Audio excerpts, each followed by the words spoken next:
Hello, my friends. What does this boat in the background have in common with today's subject? Well, let's find out. The Suez Canal is a 100-mile stretch of not land, but a canal. This canal connects the Mediterranean to the Red Sea, and in so doing, this allows for shipping of goods and services from the eastern world to the western world, and vice versa for shipping. This allows for the bulk of all products in the world to be moved around the planet. The Suez Canal is the key shortcut to allow that to happen. Alternatively, if shipping was shut down in the Suez Canal, the shipping routes would have to change to go around the southern tip of Africa, which is one of the most treacherous waters in the world. If you want to look that up, Cape of Good Hope is a good description for finding what you're looking for, and then all the way up the west coast of Africa in order to get their goods and services to this section of the world.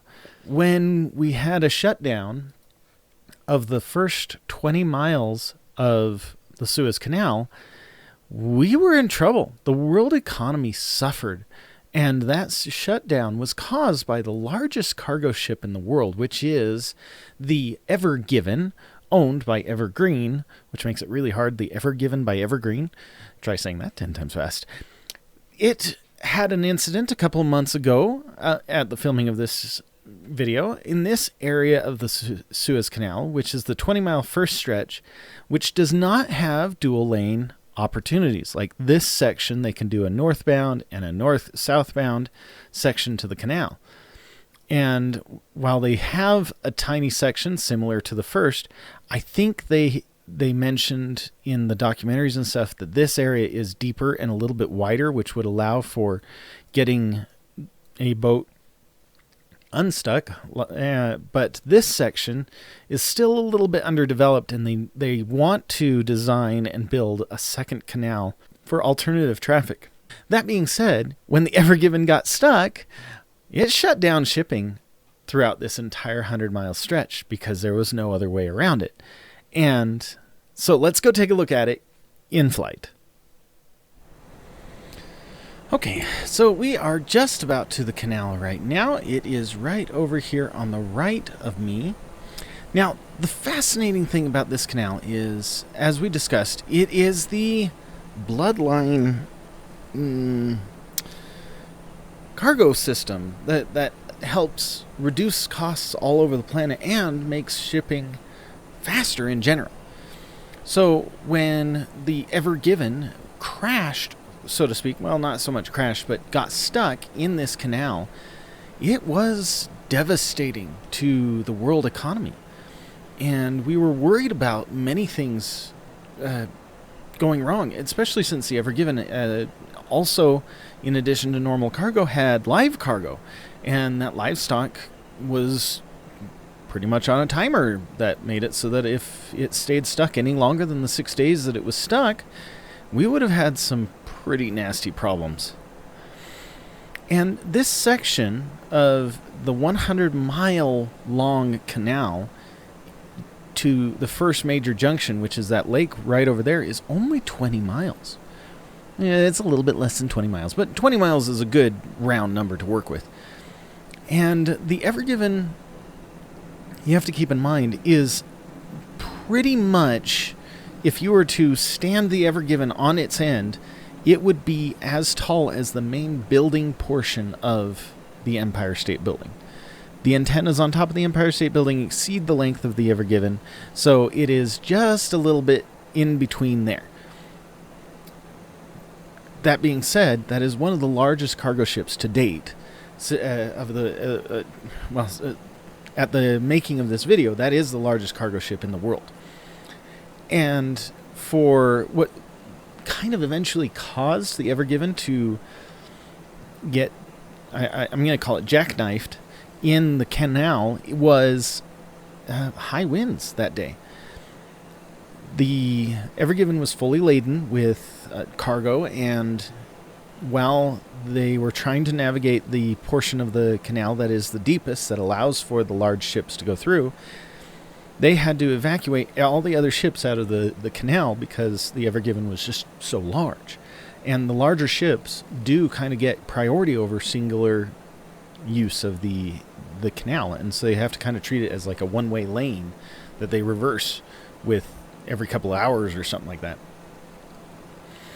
And the reason why it hasn't been expanded yet is mostly due to infrastructure. There's just not a lot of money for expanding the canal. But this 20-mile stretch is the single kind of fail point of the canal as shown by the Ever Given. And until they are able to create some sort of secondary canal that would allow ships to simultaneously, kind of like traffic, allow a northbound and a southbound traffic, this is going to stay as kind of a hurt point for the area. Egypt maintains this canal for the purpose of allowing shipping, and they get lots of extra commerce as a result of allowing this canal to be used. That being said, if the canal gets shut down, it hurts the economy of Egypt and the rest of the world because, like I said, shipping times get longer. You have to go around the southern tip of Africa, the Cape of Good Hope, which is deemed as the most dangerous seas in the world, and that's pretty nasty. Now, I don't remember if they did do it, but I heard that they were doing a temporary period of time where they did draw the Ever Given in this game, and it was around this area that they had the problem. The Ever Given got stuck on the northern half of this 20-mile stretch, and it was just about this area that they had troubles with the Ever Given. And you can see how flat it is around here. These altitudes are not too indifferent to real life. This flat area caused kind of a buildup of the problem. Winds coming across off of those mountains blew the Ever Given into the shoreline, and when that happened, the tail end of it then booked. Went over to the other shoreline, causing the blockage that shut down the world economy for almost 6 days. And I think probably the winds came from this way, because the way that the Ever Given looks like it's stuck in pictures was that the nose was on this shore and the tail end got jackknifed into the right shore here. But that's it. 20 miles. 20 miles shut down the entire world economy for 6 days. That's almost depressing. It's fascinating that as a result of the events that caused the Ever Given to get stuck, and listening to the news of how they got the Ever Given free, they had to dig out land, and they had to wait for a full moon, and they had to wait for the high tide. The full moon aided in pulling the tide higher.